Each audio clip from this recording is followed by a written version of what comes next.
You're listening to the Flex Success podcast, where we teach you how to be less shit. I'm your co-host Lizzie, and this is Dean. We'll be covering all topics relating to health, fitness, and bodybuilding. Join us as we use our in-the-trenches experience and up-to-date science to provide you with information that you can actually use. If you like what we do, be sure to give us a like, follow, share, and tag us on social media.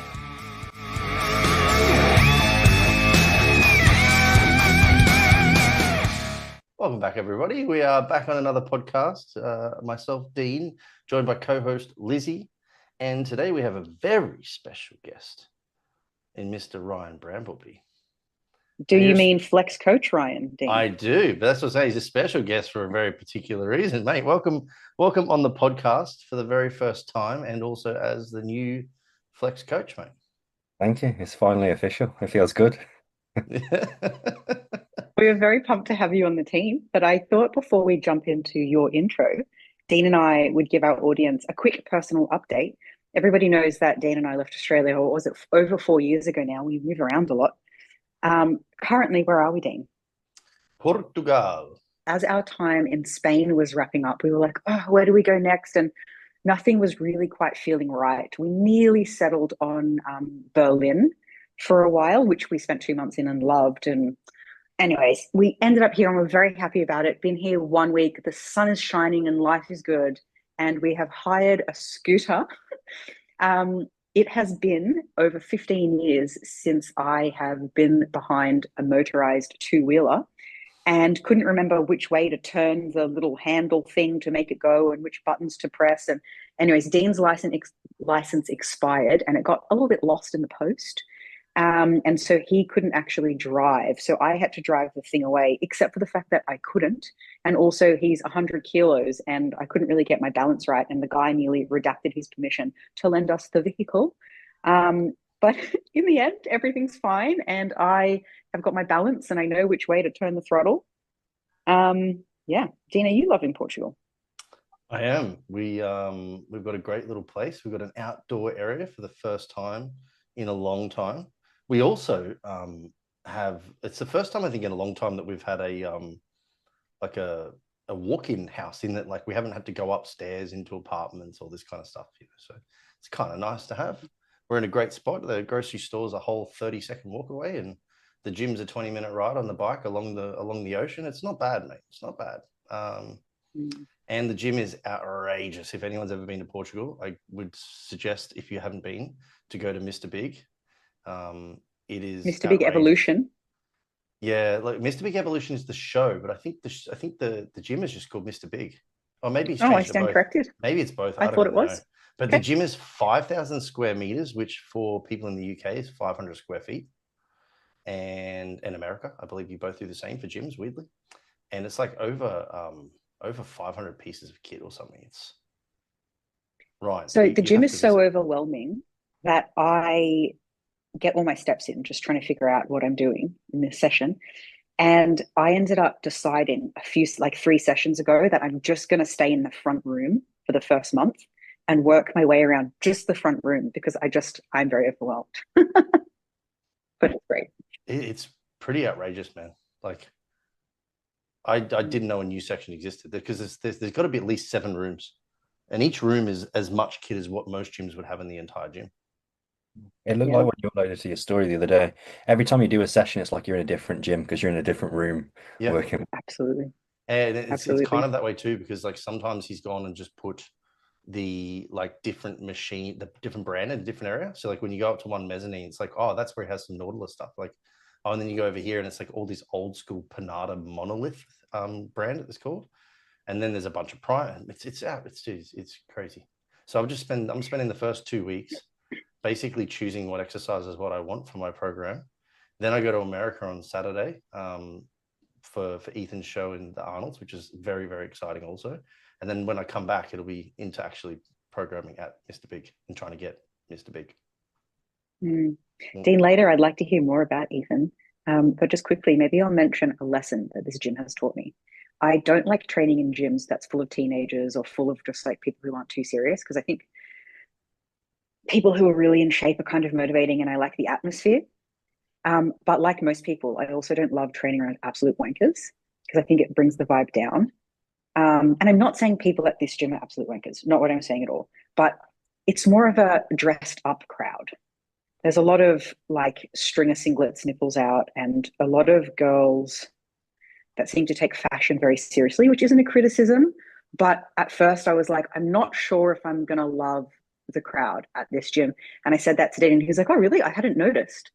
And so it's a lesson in like, well, if the gym is great and it's the people that I'm not so fond of, I can just learn to like Dean did kind of subconsciously, just ignore that part. Liz was looking at people and I was looking at Kit. I was like, ooh, I haven't used that piece. That's a good piece. It's like, and like in my mind, I'm thinking like, I've seen this client use that piece of kit and I've seen this client use that. Oh, I wanted to use that, so I've gotten around and tried it all in. But do you know what it was? I think I was feeling judged and I realized I was the one doing the judging. And that's maybe why I was feeling judged. So I'm gonna try not to do that. Yeah. Yeah. Ryan, more interestingly, we are so happy to have you on board. You not only know your stuff and have experience, but you're a man that keeps a level head. And I think that is a really important skill in this job. And you have a way of explaining things to people, even things where people feel kind of like emotionally attached to something, explaining it in a way that they don't feel defensive. I think that's so great.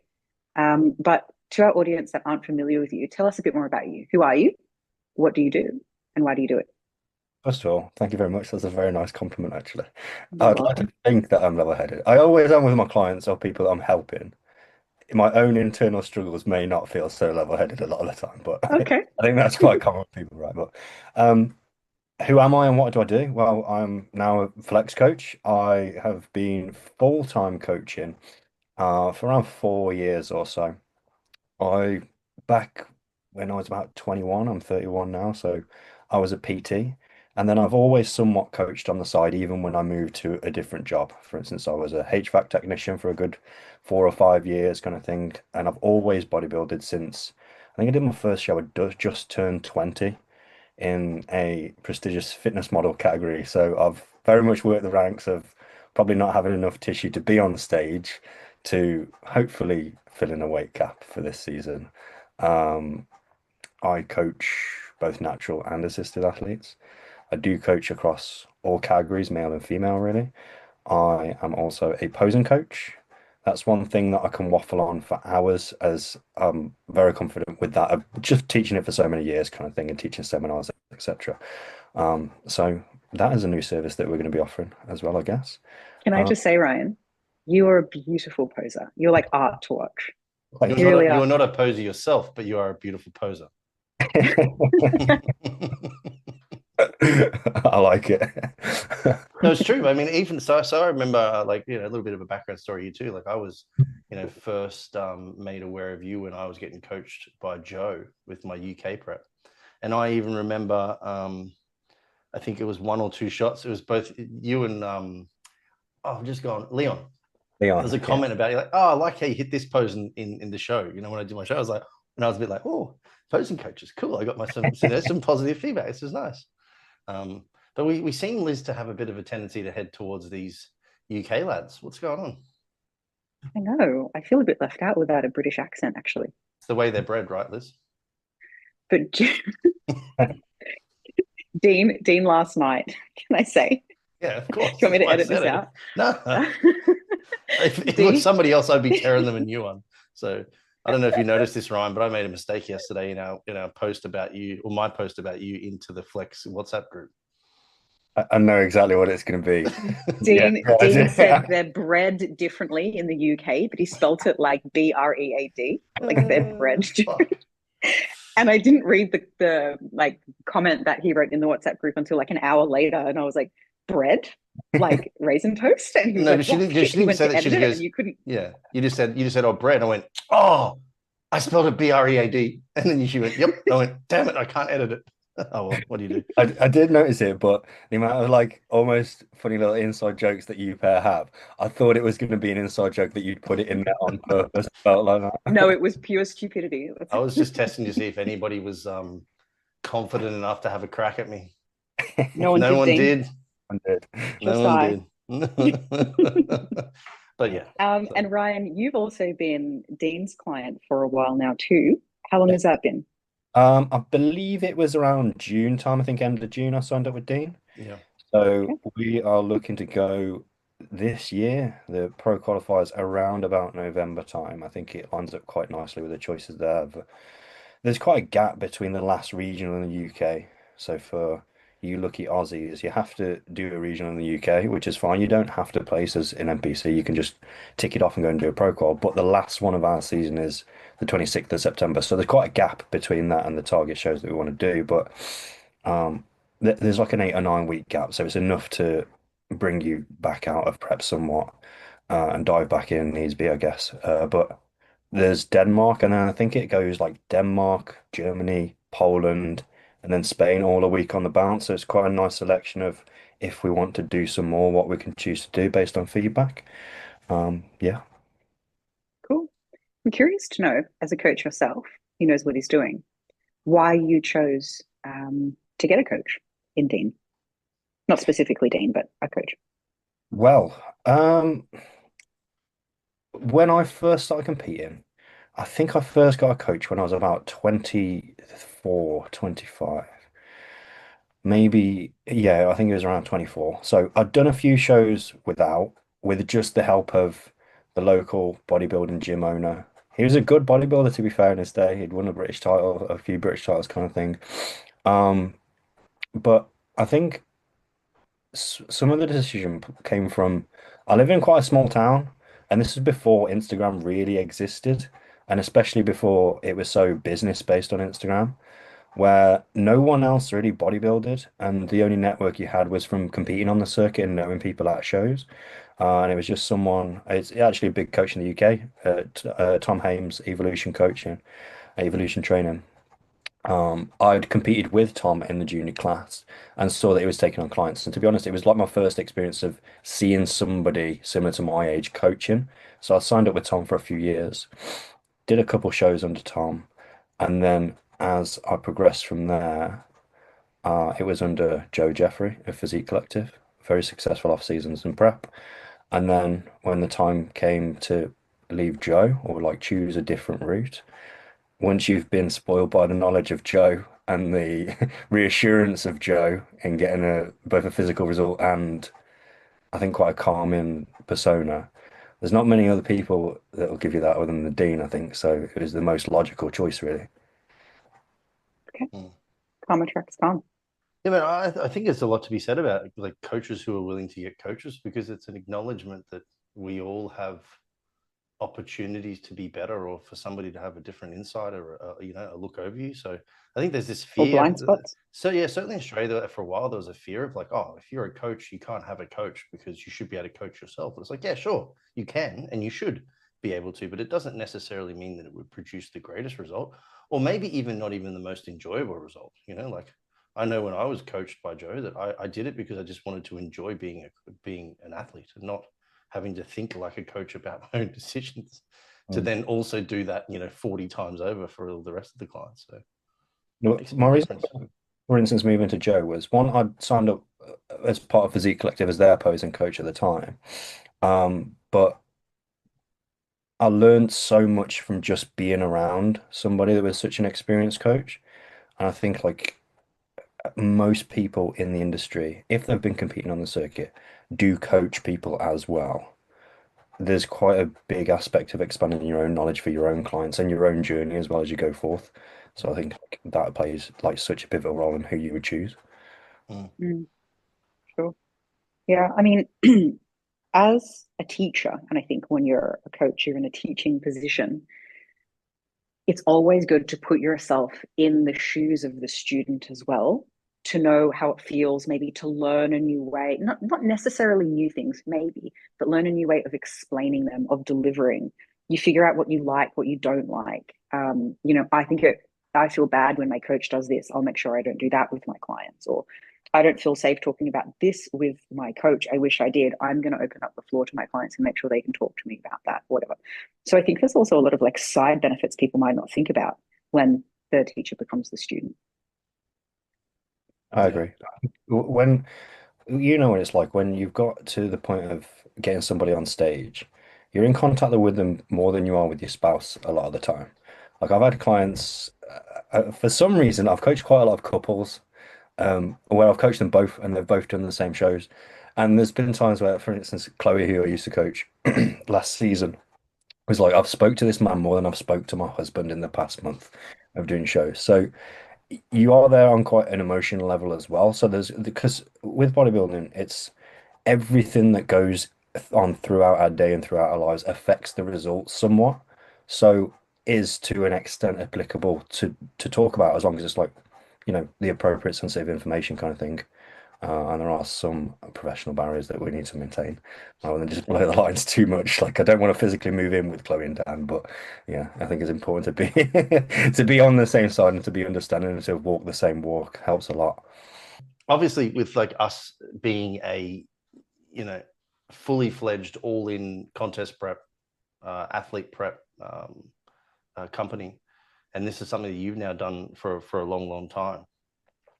Where do you see, like, I suppose, if you do see like big specific issues that people run into in contest preps as athletes, or is it like, is it a timing thing? Are there specific issues that people don't plan appropriately, or like what's your experience been thus far as being a contest prep and some of the things that people need to consider?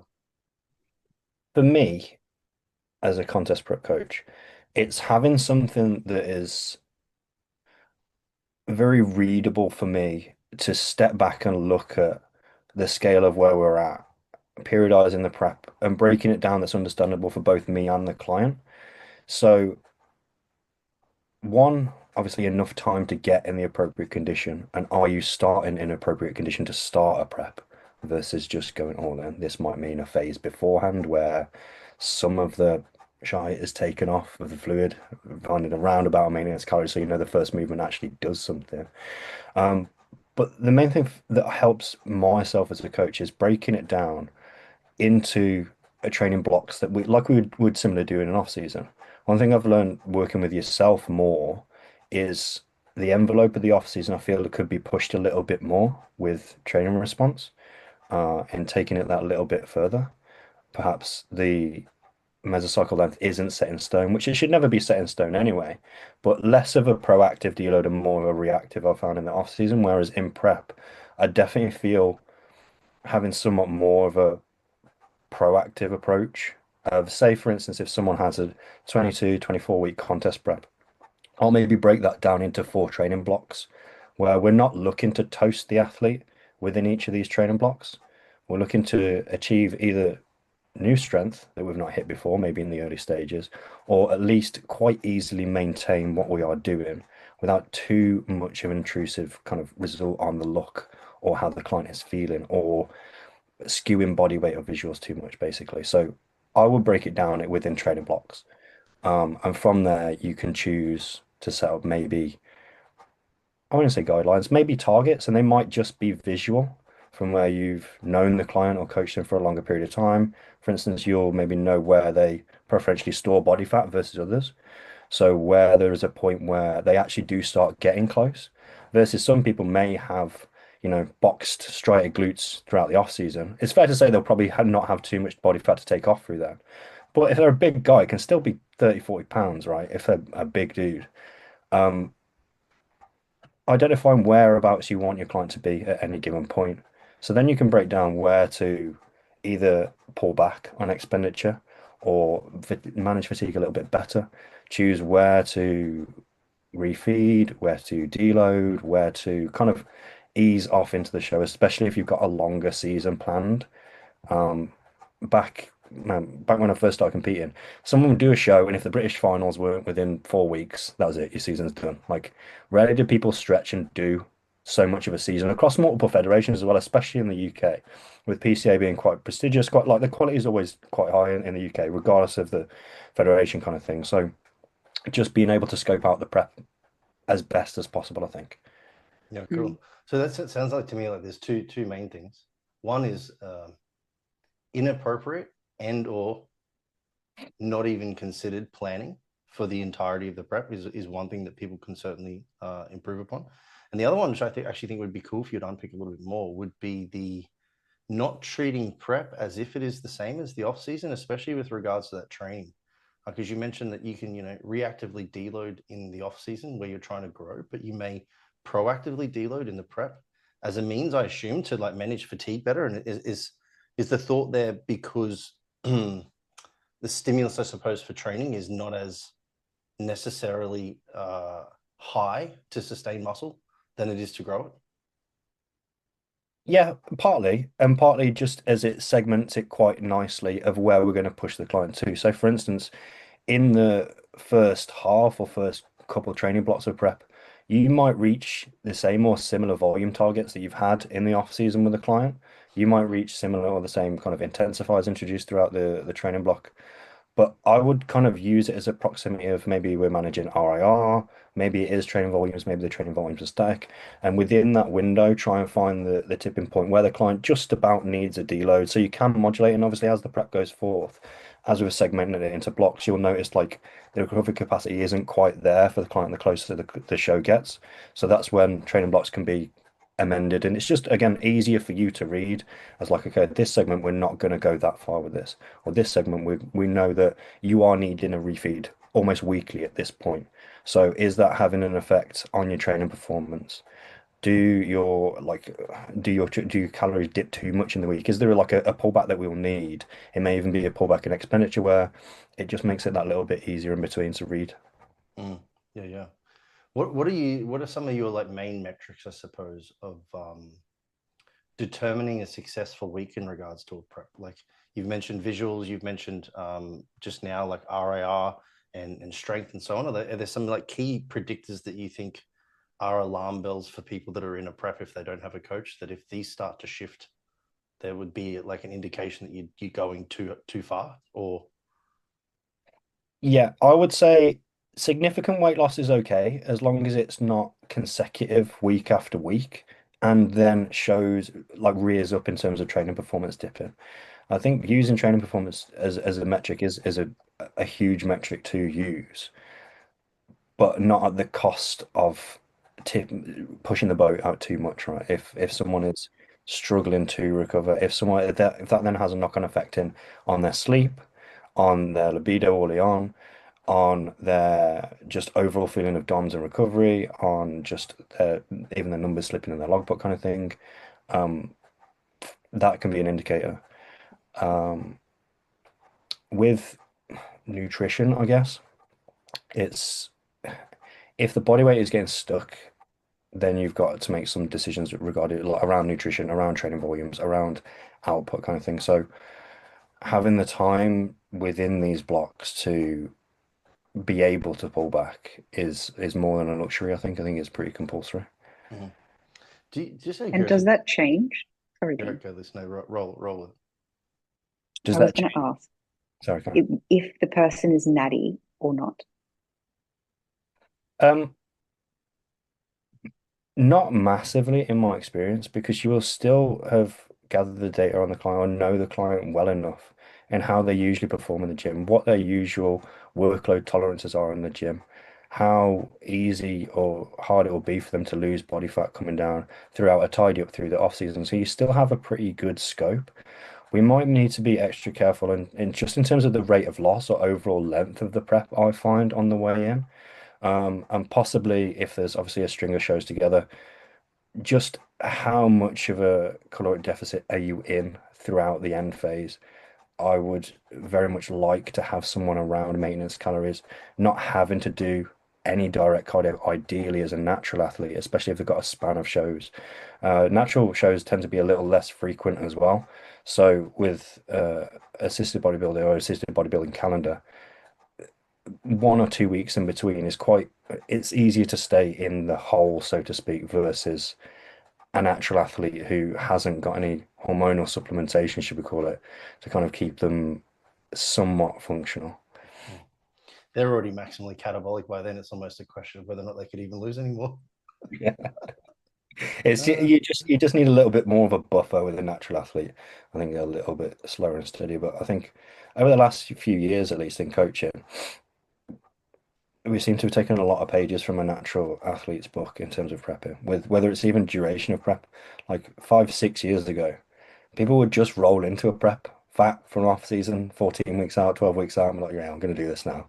Turn the dials up to the maximum where not only is that impossibly harder, but you actually will never reach the condition unless you are someone who's like walks around quite lean. Yeah, I mean, having been like now privy to like more and more conversations with people that are coach pros of the early 2000s and stuff like this too. It's scary. The approach was quite literal. And like, how do they get away with all these cheat meals and this sort of shit too? Is like because they would go from being like as big as they possibly could, and they would diet on just crashed calories the next day for 12 weeks, and then they would eat like a pig once a week, and they were still in a massive deficit. And then this is just how it just happened. It was crazy to think. And then I think like people like especially in the enhanced world thought that shorter preps were likely better from a like minimizing catabolism perspective, and these long preps they think, well, I could never like diet like this for 24 weeks. I'm like, yeah, because you the way you diet is designed for 12 weeks, like of course you couldn't. But yeah, you're right, I've seen this transfer quite a lot. I think the illusion has been that assistance would really speed up how fast you can lose body fat, when in my opinion it's not. When we're working with guys that probably weigh as much as me, around 220, it's not really sped up that much, in my opinion. Like a relatively normal metabolism, I would say, in terms of losing body fat or putting it on. Like I It is have to, muscle sparing. They've got that. but yeah, I think that's been a misconception that like because drugs are in, it will happen very, very fast, regardless of what we do, kind of thing. And working harder is always the answer to it. So they would just Yeah, well, I hit. mean, like fat loss is obviously limited by the deficit that you can create, and you can only create such a deficit, like Yeah. Why make it so much harder on yourself by doing it that way?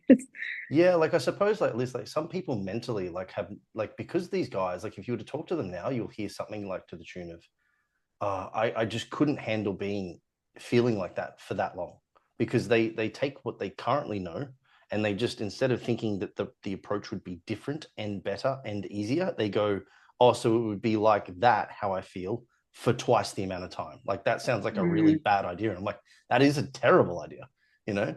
yeah. But they can't like disassociate from the approach and recognize that the different approach might actually be easier. Or for like for a lot of my guys, like they diet and then they eat for 6 weeks and then they diet for 12 weeks. And it's like actually not that difficult at all. Do you know Um, what though? I hear guys, as a gender neutral term, people, competitors, say that they want it to hurt. Prep should hurt. You're not doing it right if it's not hurting, blah, blah, blah. And I think even when you do it the smartest way, which sometimes does minimize pain, it still does hurt at times, quite significantly well, yeah. towards the end. There's still sacrifices you need to make. There's still, but it doesn't mean that if it's not hurting, it's not working, no pain, no gain. That's so 1990s. Can we just put that behind us, please? Yeah, pain without purpose. I think there is some merit to it, like the internal drive of the switch being flipped. Therefore, I am ready to sacrifice what I need to sacrifice, and I will do that right now, and I'm happy to do that because it's prep time right now. I think that is quite a big part of people. You do see it sometimes when you prep somebody, if say for the first, I don't know, training block 6 weeks or so, they don't have direct cardio in. As soon as there is some form of clear like indicator for them that makes them feel like they're on prep, they're all of a sudden much more locked in their whole how their day to day is laid out, what their social events look like, how they're even carrying themselves or performing in the gym, or even their feedback to you as a client and what they're giving in their check-in forms and what they're giving in their check-ins. So I think it does play a big aspect, but yeah, I think like it doesn't have to be so savage. Like for instance, No. a caloric amendment that I'm looking to make that first amendment in prep again for someone that probably weighs similar to me is maybe only 500 calories to start with. And when I'm talking about refeeding people as they go down, again, similar to the 90s, I don't want them to be performing where they can't get a pump, they can't connect with anything the entire week, and their training is trash. I don't want there to be a huge discrepancy between what is their usual daily intake and what will be their refeed. The refeed for me is kind of is what they're doing in 1 week, making them flatten off? Is it affecting the visuals negatively? Okay, what does a refresh look like? Let's try 1 day, let's try 2 days. Okay, does that now settle into a pattern and look at it the next week where, okay, we're down 3 pounds, but the visuals are actually the same. You're no more flatter, you're no more fuller. It's like that same pattern recognition where you can replicate. And then obviously, as you get close to the stage, usually it does take more food to kind of fill someone and refresh them kind of thing. So that's a pattern I like to get into with contest prep coaching. Yeah, it sounds like you're just moving the dial up and down. You're not totally changing systems.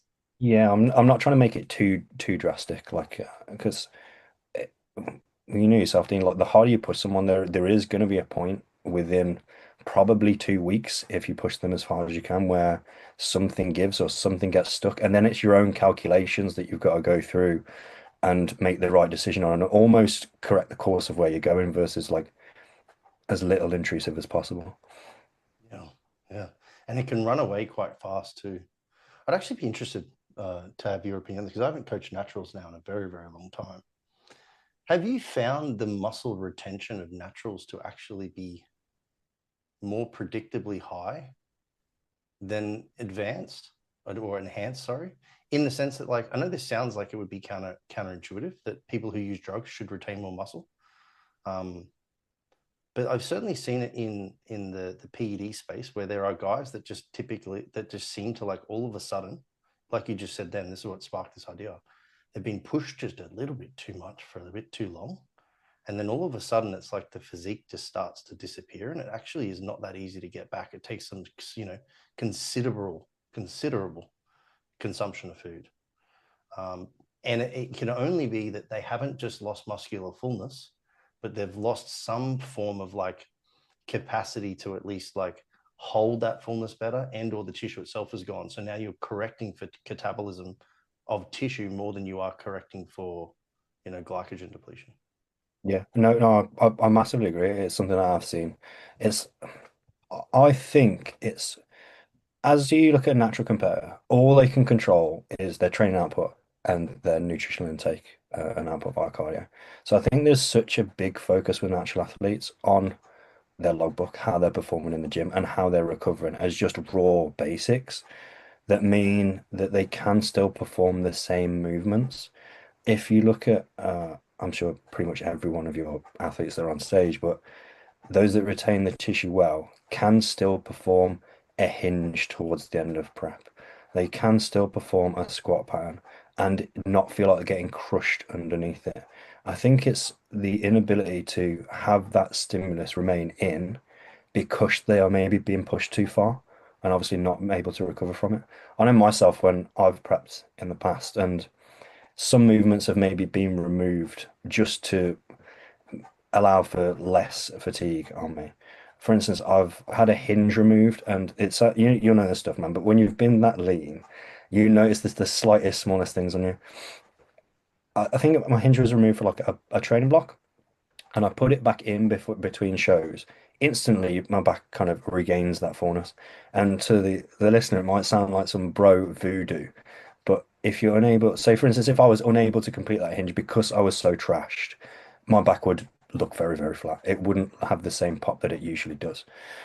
So I think, yeah, a lot of it is just mismanagement of training input and nutrition input. Mm. Yeah, so I have two thoughts. One, because I just spoke about this with a client today, and that is that the strength repetition performance could arguably be expected to dip at the back end of a prep across all individuals because energy availability starts to become fewer. There's less available. So your repeat bout of performance in a set for repetition should technically go down. And there are some biomechanical reasons why you may lose actual strength, but like neurologically, if you have the tissue, you should be able to hinge the same amount of weight. You just may not be able to hinge it for the same amount of reps. And then there'll be a period where there's like maybe some instability and stuff like this you talk about that could drive concern for like a really heavy deadlift or an RDL or a squat or whatever. But I think like that as a strength reference is like really important for people to remember. And I wonder, this is just purely me speculating, because naturals can only earn the amount of tissue that they're naturally allowed to earn. I think the resilience of humans is pretty high, and losing tissue is actually fairly difficult. But because they've only ever achieved the maximum they could achieve, they don't typically lose a lot. They lose some, they don't lose a lot. Whereas if you take an advanced individual who is drugged on muscularity that they should never have had, there seems to be a tipping point for these guys when you push them and you think, oh, because he's got drugs, he can afford to diet on very low calories, that some of that tissue just doesn't seem to survive as well as it does. And then when you have somebody who's basically an inflated version of themselves become a really deflated version, it looks terrible. It's like this really weird space in the PD, like using competitor, where they get progressively smaller, but no leaner. And then you just think like, but how did that even happen? Even though the performance is kind of there. And I think that's when the push of calories is too much, too frequently, or the weight loss is too consistent, too large. Oh, I think it's even just the tissue you earn. Like with myself in my own prep last year with Joe, the prep was managed perfectly, absolutely perfectly. I got to my first show feeling like it was the first day on prep. In between that first show and the last show, I think 8 weeks later, so we did 4 shows in total. I wanted to, and we decided to, yeah, we need to take about 4 pounds off to get some proper glute lines in and get us to really where we want to be in the shows that we think matters the most. And looking back on it, the first show that I did was by far the best result because I just didn't own the tissue required to have that kind of grainy density, have that like thick, mature, well settled in muscle from the rear at least anyway at all. So I think, yeah, whereas obviously, as you say, naturals have built this up over many, many years. It is the tissue that they do own. There's nothing being borrowed, should we say. It does make a difference. And I also think it's just that willingness, man, to extend that prep. Like most of these guys who need to get like proper inside out, if they know that they've got stubborn fat that exists on their ass or in their lower back, they're giving themselves 24 to 32 weeks. Whereas like we might take an advanced guy and say, oh, let's give them, instead of 16, we'll give them 16 to 20 or 20 to 24. And then because you think the drugs are in, you think you can pull very hard to get that last 4 pounds off in this instance. But you've now just actually just like created a very, very large deficit for somebody of your size that isn't supposed to be as big as you are. And that's when it starts to get a bit weird. And then there's the whole hormonal question too, because that can change the needle massively. I've seen this in individuals too frequently where you have them looking very good and they're on like, say, high testosterone. And you think most of the time it yields a better result, in air quotes, if you reduce some of the aromatizable drugs, because they'll get drier and leaner, et cetera, and you take them out and the physique just gets worse. It's like, I should have just like, maybe this is some advice.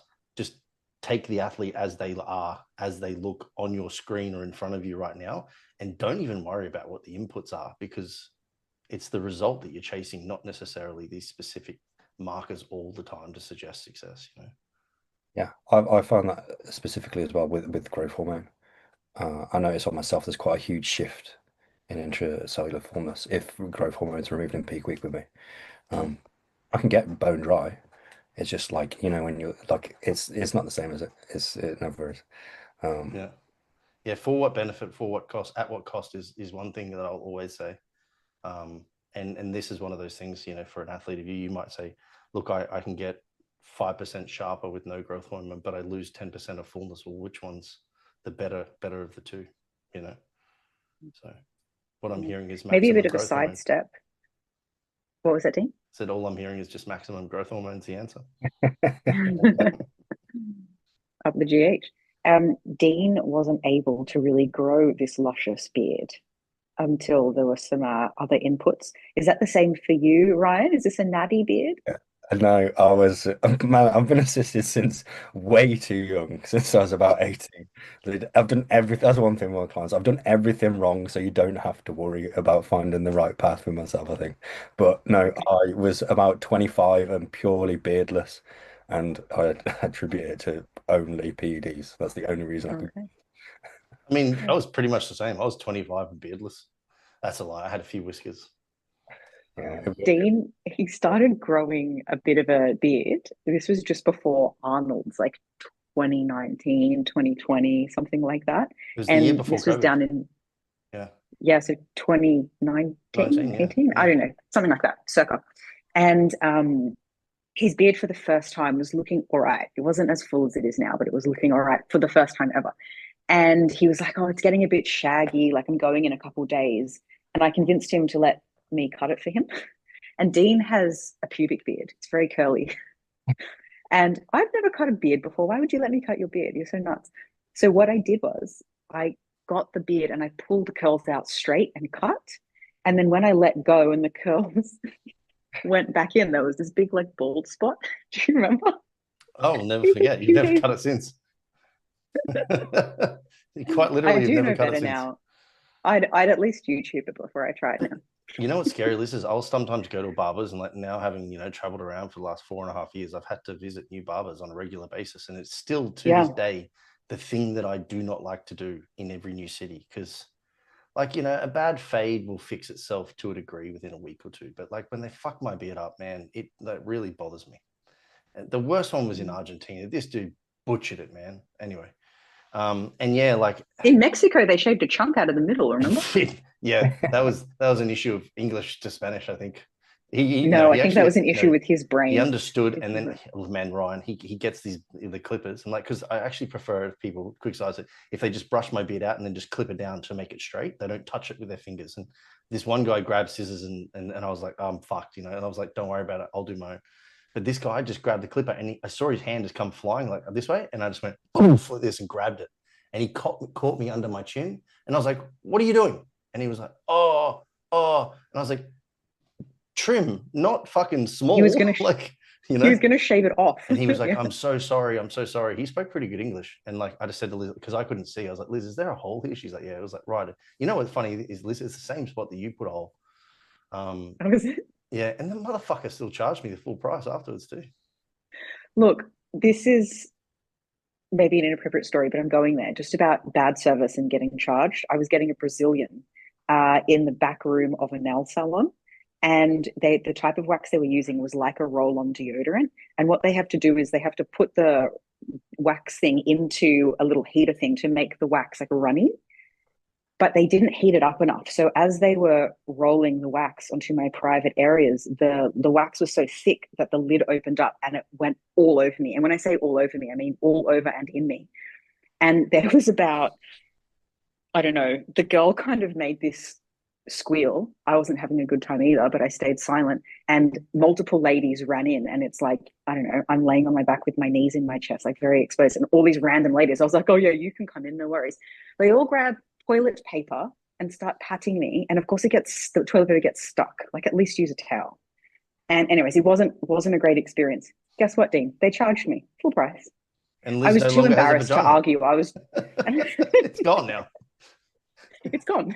She's like, it's too late, just You seal it. would have just said no and just walked out. You wouldn't have had to argue. They would have just accepted that, surely. Fucking hell. Because I'm quite I don't know how I can describe myself without sounding like an insult, an assertive person. So that's not usually something I would do. But I don't know, at the time I was just like, I want to get out of here. Just not even going to argue. Can you insult yourself? I don't know if you can. Yeah, I don't know. Maybe it's, yeah. Not ideal. I don't mean it as an insult because I like that about myself, that I have a backbone. So it just sounds like an insult to say that you're, I don't know how to say it, not a spineless person. You're not a pushover. Not a pushover. Anyway, sorry, now we're talking about vaginas and bad waxes, and I feel like I really got us off path. So to get back on path, Ryan, I would like to talk to you about posing a little bit, because you are such a great poser, such a great posing coach. Maybe you can give those listening what you believe to be some low-hanging fruit, some things people can work on and put in their posing straight away to make a big difference. The easiest low-hanging fruit is, and it's the preventative versus reactive of learn the cues in off season very, very well. There's so many bodybuilders that I'll get come to me during a prep, some even just a couple weeks out from a show wanting to learn the basics. It's not going to be a pleasant scenario.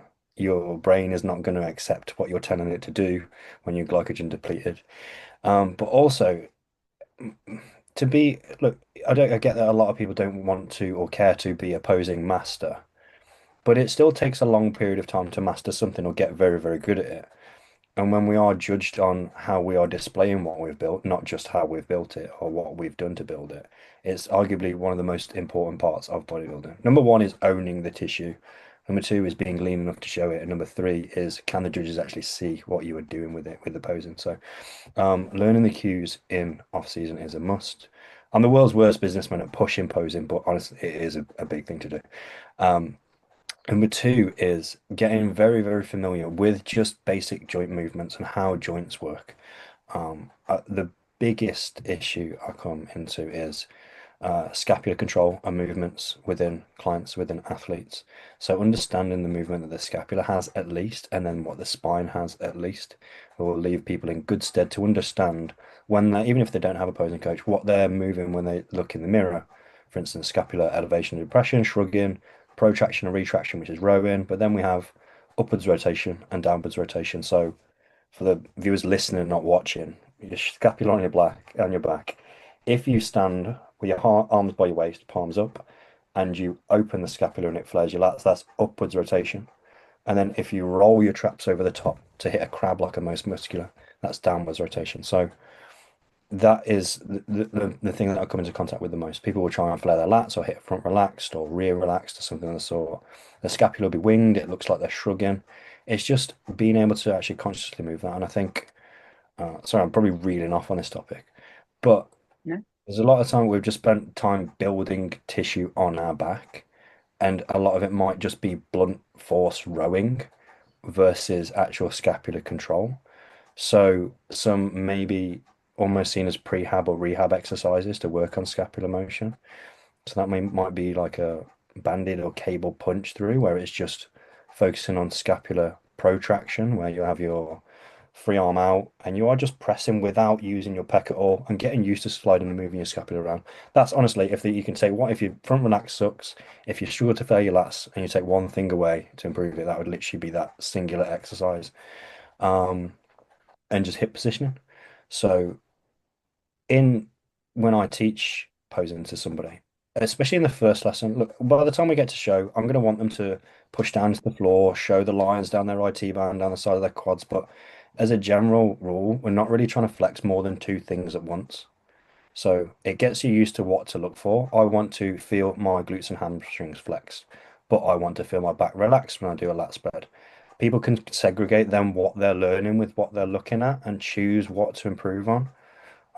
So for instance, I had Tom, one of Dean's clients, in the other day, and it was a lot of it was hip positioning. And I did say to Tom on the call, I was like, if you hit this in your check-in, Dean will ask you to do this differently in your side chest.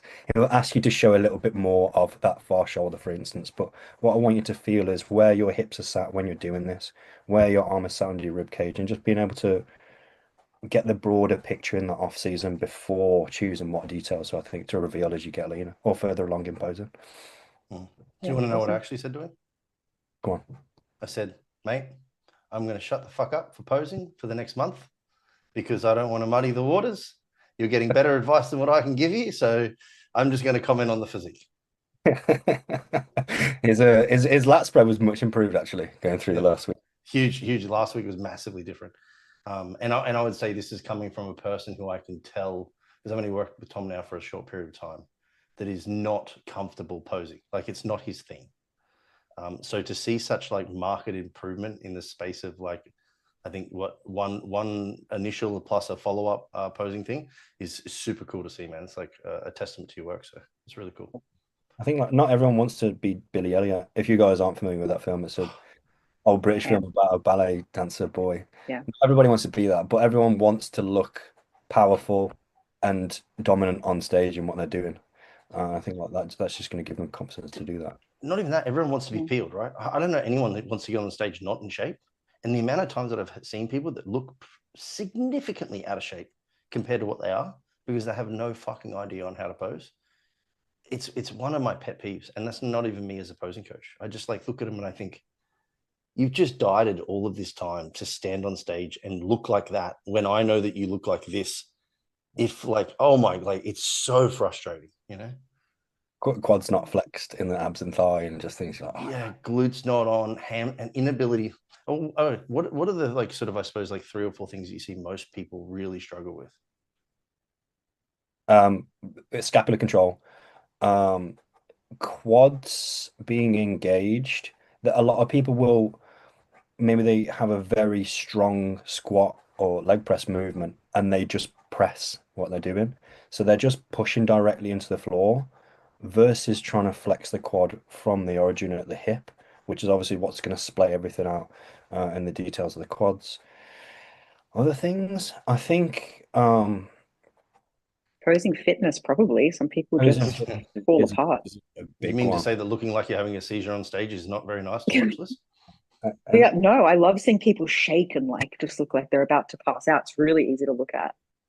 that no, that is a huge one. And again, why just learning to pose those one or two things that we're looking to do, like in a rear double, what I'm gonna get someone in a rear double to have their feet, their weight evenly distributed with their feet, so it doesn't feel like they're balanced and shaking on one hamstring and calf. They'll abduct into the floor to screw into the floor, and that turns the glutes and hamstrings on almost without trying. And then they have just a real stable base to choose what their posture needs to look like to flex and move their back from. And even in a rear double, I'm not getting someone to externally rotate their shoulders. I get them to just as if my hands are under their elbows and be able to have that just fine tune of just tensing the lats as an isometric. It helps the shaking a hell of a lot if you're only tensing just a couple things. Mm. Mm. We should mention that because we mentioned that Dean's client Tom did a posing pack with you. So, an initial class and then some follow-up videos that you review. This is something you're offering now, not just to Flex Success clients, but to whoever wants to do them. So if you're listening and you feel like you could use some help with posing, this is online stuff that Ryan's doing. Check out our link from our bio and grab a posing pack, and yeah, Ryan will Yeah. sort you out. And if you think you're good, you're not. So do it anyway. You can always be better because isn't that the sport? Sure, you need to get massive. Sure, you need to get conditioned. You need to be symmetrical, blah, blah, blah. But at the end of the day, you need to show off what you've done. And if you can't pose, you can't show that off. Like it doesn't make sense to me that people undervalue posing so much. I guess it's like being a catwalk model and getting really skinny and doing the hair and makeup, but you can't actually strut down is it called the runway? Like that's the thing. That's the job. Yeah. I also think like Ryan said something before too that is important when we were talking about like having a coach, and it's like just, or maybe you did this, I'm not sure. Just getting a different bird's eye view, a different view on what you're currently doing. I think it's really easy to forget that you've been doing the same thing repeatedly each week as you're in a prep, because everything is like repetition based, and you don't even realize that you're just posing the same patterns. Because this is one thing that I notice a lot too in the like practice is sometimes learning new things and being bad at them and then repeating that practice, and then on stage you hope that it's autonomous. But like if you're practicing posing and you have a pose that isn't fantastic, why do guys just walk into the mirror, like walk into the room after a session, and they do the exact same pose with the exact same setup with the exact same outcome over and over again, and they just repattern bad behaviors? And like even somebody like myself, I thought I was a half decent poser, and now when I look back, because like sometimes clients say, "Hey, do you have an example of this?" I'm like, "Oh yeah, I've got some of my prep video. I'll get this." And I get up like, "Fuck man, I posed that like really, really poorly. I didn't pose that then how I thought I did. I thought I posed it the way that I tell people to pose it now.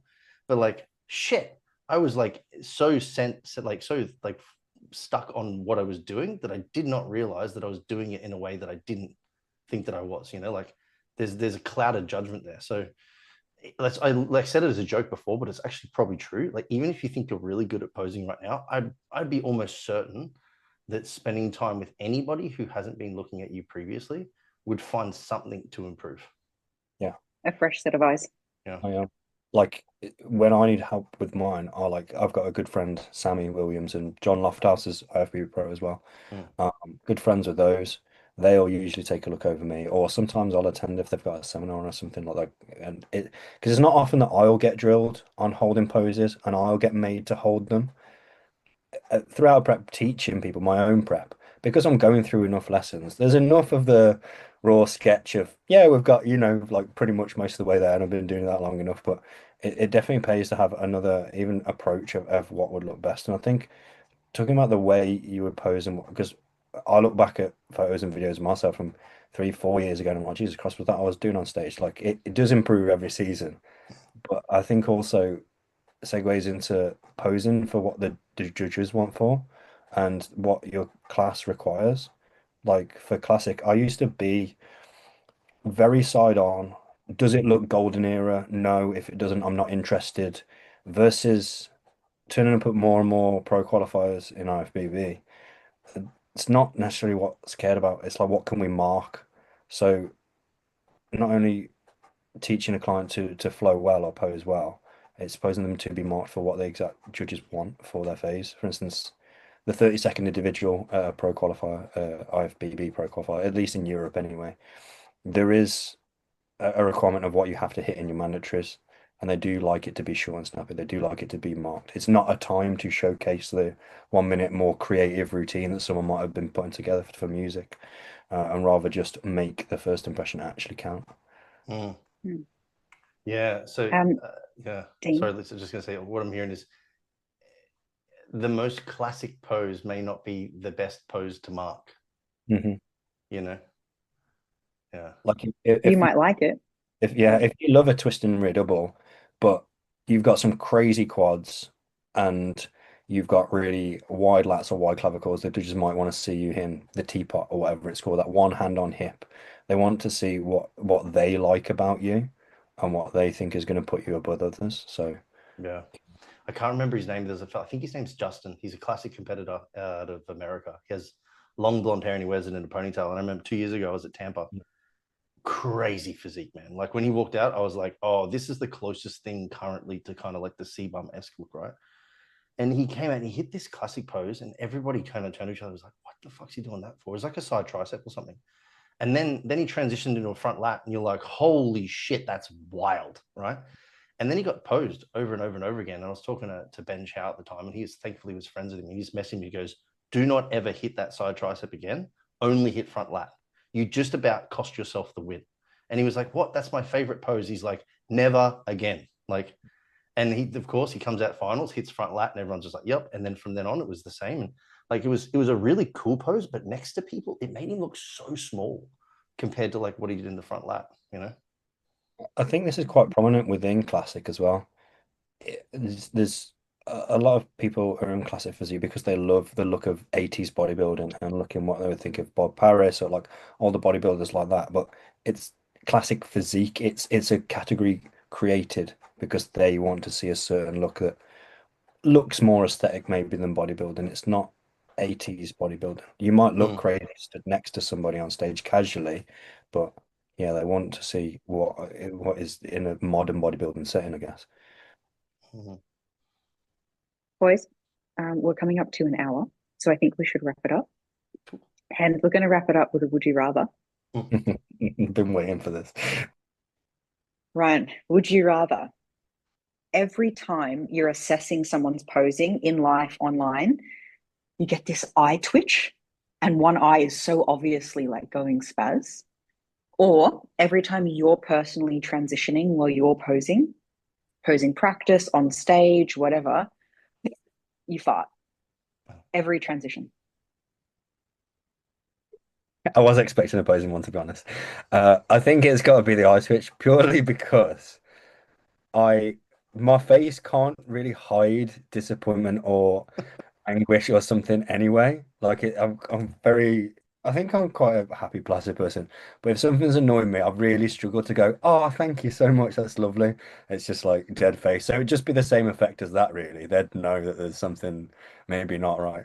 No, but like English of you, regardless of if they're doing a good job or regardless of like, it's just constant.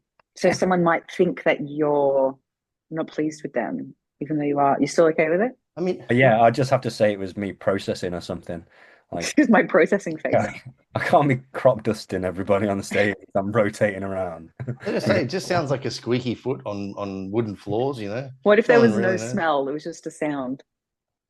It depends what the sound's like. If it's something quite small and comical, like when you squeeze the end of a balloon, and yeah, but Can I tell you this game? Okay, accept your answer of the eye twitch. I'll tell you this game that Dean and I play, or that I play with. I say I don't play it. I'm a passenger. I'm a passive passenger. Dean's sitting there eating his call, minding his own business. I sit behind him. This is all the time. And I put my mouth up to his neck and I go, okay, if you're on a first date, would you rather fart like this or fart like this? And I like just make two different fart noises. Yeah. And you would think like like when a dog, they go to catch a ball, you're like, after half an hour, they're going to not find this fun anymore, but they still find it fun. That's like me and this, if you're on a first date fart game continuously. And Dean's like, are we done yet? I'm like, one more. If you're on a first date. But it's also good because she might be like on my neck, and then all of a sudden I'll just kink it, so it'll make like oh, and then, or it'll be like he'll move his head. Yeah. It is a good game, to be fair. Like, it's an Do you enjoyable like it, Dean? game. I always thought you just tolerated me. It's a victimless game. That's why I like it. No one has to deal with the actual smell. It's just funny noises. It is funny. It is very funny. All right, team. Thanks for the chat. It was lovely having you on, Ryan, and so pumped to have you announced now. Yes. And now that you're on the team, you have a few more spots available before your books are full. I do. So do apply if you've been thinking about it. And Ryan, if people want to find you, you're officially flexcoach_Ryan on Instagram. I am indeed, yes. Oh, yeah. Just abandoned with my full name on Instagram. I'm actually fine. And I think we have got the posing option in the bio links as well. Link the in quick bio. links. Yeah, cool. So anyone can just book that in. They'll immediately be contacted after that then and follow it up. So that'll be cool. I actually think timing wise, people are going to be 4 and 5 weeks out from the Australian shows. So if there's ever an opportunity to really refine your posing, now's the time to do it, coming into those first shows so that you're settled in then for I always call it the Nationals, but season A is not Nationals. The Grand Prix, I think they call it the Australian Grand Prix rounds. Yeah. Well, after the first, the posing class with Ryan, there's also an option for the next 3 weeks to send Ryan, this is part of the posing pack that you'll purchase, send Ryan a video of the things you've spoken about in your posing class to make sure that you've been actually implementing the changes and the improvements, which Ryan will review and respond to. So it's definitely more than just giving tips and off you go. Yeah, for sure. I think just making sure someone's next lesson is progressive from what they've been doing, and having the opportunity to go away and practice it with feedback weekly just is a much better return on investment with my clients. Absolutely, for sure. All right, guys. Everyone, thanks for listening, and we'll see you in the next episode.